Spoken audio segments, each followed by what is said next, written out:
Olá pessoal, eu me chamo Elizabeth Mustafa, sejam muito bem-vindos a este canal. Hoje nós vamos estudar a China Shang, a segunda dinastia da China milenária.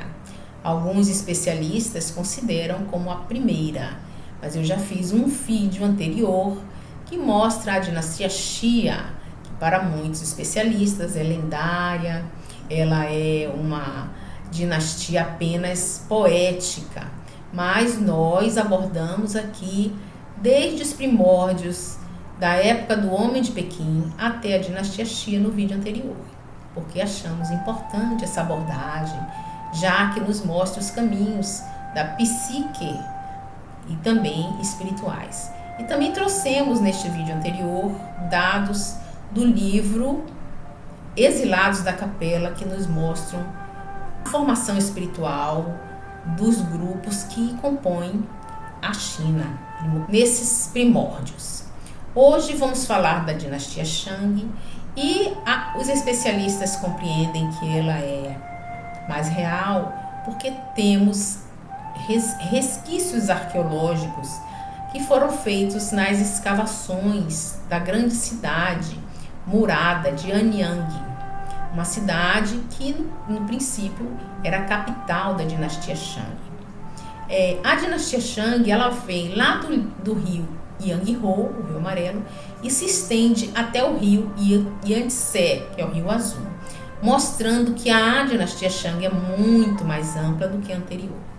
Na dinastia Shang nós vamos ver um grupo que é a família Shang, por isso chamamos de dinastia, ocupar essa região, enquanto muitos camponeses trabalham na terra, na agricultura, na pecuária, porque a China se desenvolve a partir das grandes enchentes do Rio Amarelo, fazendo com que esse povo se desenvolva uma agricultura sofisticada para a época. E por isso, a necessidade de murar as cidades por causa dos constantes ataques que sofriam dos povos bárbaros que viviam no entorno. Nessas escavações foram encontrados túmulos mortuários que mostram ali uma prática de sepultamento sofisticada. Mostra que os nobres eram enterrados junto com seus servos. Nas sepulturas eram encontrados corpos decapitados, e esses crânios eram separados e colocados de forma organizada do outro lado, num pequeno altar. Inclusive foram encontrados restos de animais, como se o cavalo tivesse sido também enterrado junto com aquela pessoa que morreu ali. Também foram encontrados vestígios de ossada de mulher junto do túmulo principal. Foram encontrados canecos de bronze mostrando que houve um sepultamento assim com rituais envolvendo bebidas, não é? E mostram também nessas escavações alguns ossos de cavalo e cascos de tartaruga com ideogramas escritos, gravados nesses ossos, mostrando que ali também existia uma cultura xamânica na intenção de buscar saber o futuro, das guerras, das colheitas. Então o xamanismo surge aí nesse período, não só na China, mas como em outros povos também nós vamos observar. Vamos observar que existiam cultos de sacrifícios humanos e de animais. E a magia era muito presente também, a consulta aos mortos, aos ancestrais, era muito forte também nesse tipo de xamanismo primitivo. Nós vamos observar que existia uma crença de que as grandes famílias da liderança dinástica eram pessoas que recebiam uma ordem do céu, eles são considerados filhos do céu. Eles não acreditam propriamente em um Deus maior, criador, como nós acreditamos. E nem tampouco eram politeístas de considerar as forças de natureza como deuses.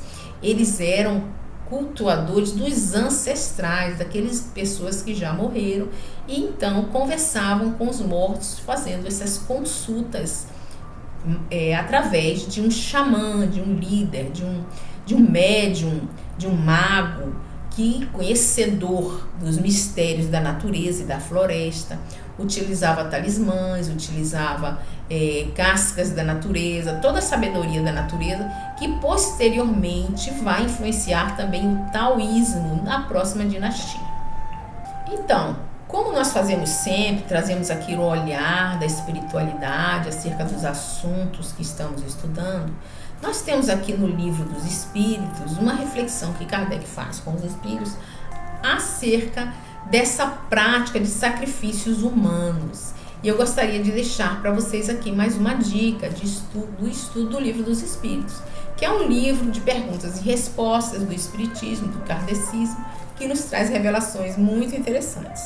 E no caminhar da história, essas questões espirituais vão surgindo e nós podemos consultar este livro aqui, que é um livro sério, que não tem perguntas fúteis e tem um respeito muito grande por todas as religiões. Vamos ver então o que Kardec nos traz. Na pergunta 669, nós vamos ver Kardec fazendo uma reflexão sobre esse sentimento dos primeiros seres humanos, não é? Que a pergunta é a seguinte, aspas para Kardec. A prática dos sacrifícios humanos ocorre desde a mais remota antiguidade. Aí ele pergunta, como o homem foi levado a acreditar que tais coisas pudessem ser agradáveis a Deus? Kardec aqui numa preocupação, como pode as pessoas fazerem sacrifício com seus irmãos, com os homens, não é? Aí a resposta dos espíritos é a seguinte, primeiro porque não compreendiam Deus como sendo a fonte de bondade. Os povos primitivos, a matéria predominava sobre o espírito. Primeiro, porque não compreendia Deus como sendo a fonte da bondade. Nos povos primitivos, a matéria predominava sobre o espírito e eles abandonavam-se aos instintos animais e é por isso eram geralmente cruéis, porque ainda não tinham um senso moral desenvolvido. Então ele está colocando aqui esse homem primitivo, ainda muito animalizado. Então ele compreendia que Deus ia se agradar do corpo do seu irmão, do próprio homem, não é? E ele continua aqui, ó. Depois, os homens primitivos deveriam acreditar naturalmente que uma criatura animada tinha mais valor aos olhos de Deus que o corpo material. Então, por isso, eles acreditando que uma vida seria mais agradável a Deus, sacrificavam os humanos. Foi isso que os levou a imolar primeiro os animais e depois os homens, visto que, segundo sua falsa crença, pensavam que o valor do sacrifício dependiam da importância da vítima, não é? Então ele colocando aqui que tinham esse sentimento de sacrifício de animais. É uma coisa primitiva que nós não vemos hoje em dia, não é? Porque já foi caminhada a nossa história e os homens evoluíram. Mas a gente não pode deixar de considerar esses povos da dinastia Shang da China ainda muito primitivos, porque nós sabemos aqui, através dos poemas e do teatro, que revelam a prática de maltratos que faziam não só com os pobres, porque controlavam toda a produção agrícola, retiam a maioria para a nobreza, deixando os camponeses no limite da sua alimentação, na sua vida ainda muito ligada à terra e muito cheia de necessidades essenciais, enquanto eram muitas vezes obrigados a trabalhar nos palácios, nas muralhas, entre o trabalho da agricultura e o trabalho das construções, eles eram muito sacrificados.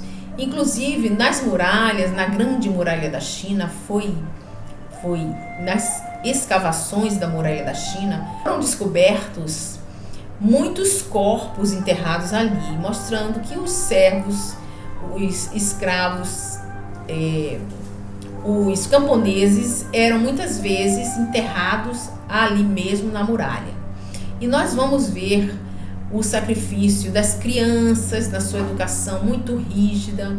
As crianças eram obrigadas a fazer teatro, a dançar, a aprender a dançar, a cantar, não é? E a educação é muito cruel, as crianças apanhavam para aprender rápido, era muito rígida, muitas vezes eram mutiladas e até mortas. E as crianças que nasciam aleijadas eram imediatamente sacrificadas. E as meninas já pequenas, que também eram obrigadas a aprender as danças, a música, o teatro, elas eram sacrificadas. O seu pezinho era quebrado aos 7 anos, 6, 7 anos, era quebrado o pé da menininha, colocado num sapato de madeira, e elas eram obrigadas a praticamente andar naqueles sapatinhos que não podiam fugir, não podiam sair. E os homens controlavam ali as mulheres, que eram tratadas como semi-escravas. Muitas delas levadas à prostituição. E quando se casavam entre as nobres, aquelas que iam morar na casa da sogra, a sogra maltratava e tratava como escrava, até a ponto de bater, de isolar, de botar para passar fome, numa trágica construção cultural de maldades e crueldades, mostrando que esse povo ainda muito limitado, muito atrasado, e que a China se desenvolve assim, distante da religião, porque o conhecimento que a China vai fazer é muito mais filosófico do que religioso. E o próprio Emmanuel fala que a China se desenvolve de uma forma isolada, a construção deles a crença é muito rígida e eles não compartilham com os outros povos para compreender, para abrir a visão de mundo. E aí vai se formando uma civilização muito encrudecida, muito voltada ainda para o primarismo espiritual. E o xamanismo é parte dessa construção que vai surgir aí e que vão se desenvolver em outros povos, que nós vamos ver também no Brasil, não é? Nos primórdios dos nossos indígenas, o pajé, como exemplo de xamã, de líder espiritual. Nós vamos ver nos Estados Unidos também, nós vamos ver ali, quando a gente assiste o filme dos Vikings, e ele mostra claramente a figura do xamã, daquele líder espiritual, que trabalha com ossos, com resto de ossos, resto de árvores, com a natureza, que tem visões do futuro, faz previsões, profecias para as pessoas, é um sábio. E ali nesse filme nós vamos ver também os sacrifícios humanos, os sacrifícios de animais, os povos muito guerreiros, assim como na dinastia Shang nós vamos observar. E aqui nós estamos falando desses povos primários ainda muito atrasados espiritualmente e que vão formando aí essa civilização e que vai lá na frente cair quando entrar a outra família, que é a dinastia Zhou, que é a terceira dinastia chinesa. Quando essa dinastia chega, nós vamos aqui também ver evoluir a filosofia na figura do taoísmo, não é? E também o confucionismo. Confúcio vem aqui a mando de Jesus, enviado por Jesus para auxiliar na trajetória espiritual desse povo ainda muito primitivo, que precisa de uma direção ética, moral, que vai sendo formada aos poucos. Mas a dinastia Shang nos mostra que ainda é muito primária. O que eu tenho também para a nossa reflexão é que hoje em dia nós ainda temos pessoas que trabalham com o xamanismo, não é? Nós temos grupos que trabalham com xamanismo, claro que não nessa dimensão de matar pessoas, mas ainda com o saber da floresta. E eu me coloco aqui muito na humildade de falar sobre esses grupos, porque os da linha de Kardec não estudamos esses assuntos, mas não quer dizer que a gente vai dizer que não existam. Existe sim o saber da floresta, existem sim os grandes saberes milenares que ainda perpassam por esse conhecimento, mas nós queremos sempre chamar a atenção, porque é preciso estudar profundamente e não brincar com esses assuntos, principalmente ao desenvolvimento mediúnico, porque o desenvolvimento mediúnico é algo muito sério e nós vemos aí alguns grupos que fazem os estudos mediúnicos através de drogas psicotrópicas que alteram a consciência, levando vários jovens a esses caminhos de utilização de drogas, recomendando que use drogas para o encontro espiritual e para o encontro da sua consciência cósmica. E nós estamos aqui falando que tenham cuidado, que se possível leiam o livro dos médiuns que apontam grandes perigos para uma mediunidade irresponsável, que a mediunidade, se não for responsável e consciente, pode levar não só obsessões, como possessões, são formas de dominação espiritual muito graves, e que nós vemos jovens desavisados que vão lá tomar chá de ayahuasca ou outro tipo de chá que vem alterar a consciência e cai num engodo de algumas pessoas que não têm moral elevada. Se você abrir na internet, está aí vendendo livremente essas substâncias, falando que é necessário para abrir os canais espirituais, e nós não recomendamos. Inclusive tem uma fala muito interessante da monja Coen sobre essa questão, e ela muito sabiamente nos diz: a única substância que nós precisamos para encontrar Deus é o oxigênio, quer dizer, é a meditação limpa, verdadeira, a oração, os bons sentimentos, os sentimentos de caridade, de amor ao próximo, e que voltados ao encontro do Evangelho. Quando eu falo Evangelho, eu estou falando do Evangelho cósmico, desse Evangelho que é para todo o cosmo infinito da criação de Deus. Não importa se você usa os tambores, se você toma passe no centro, ou se você também come a hóstia sagrada, não importa qual seja a sua linha de busca espiritual, mas que seja responsável e que esteja de acordo com o Evangelho, e eu falo aqui, o Evangelho de Jesus, que são as leis do universo infinito. Então, mediunidade é com Jesus, ou a sua doutrina maravilhosa de amor, de perdão, é com Jesus que nós caminhamos. Mediunidade sem Jesus é um grande problema, é um grande engano da humanidade. Eu deixo aqui esse recado para vocês continuarem também estudando as dinastias chinesas, para que a gente possa compreender depois, lá no século XIX, como foi que a Inglaterra do século XIX dominou a China, e também como foi que o comunismo, já no século XX, entra na China, não é? Tornando a China essa gaiola humana que hoje está aí ocupando o espaço no poder do mundo.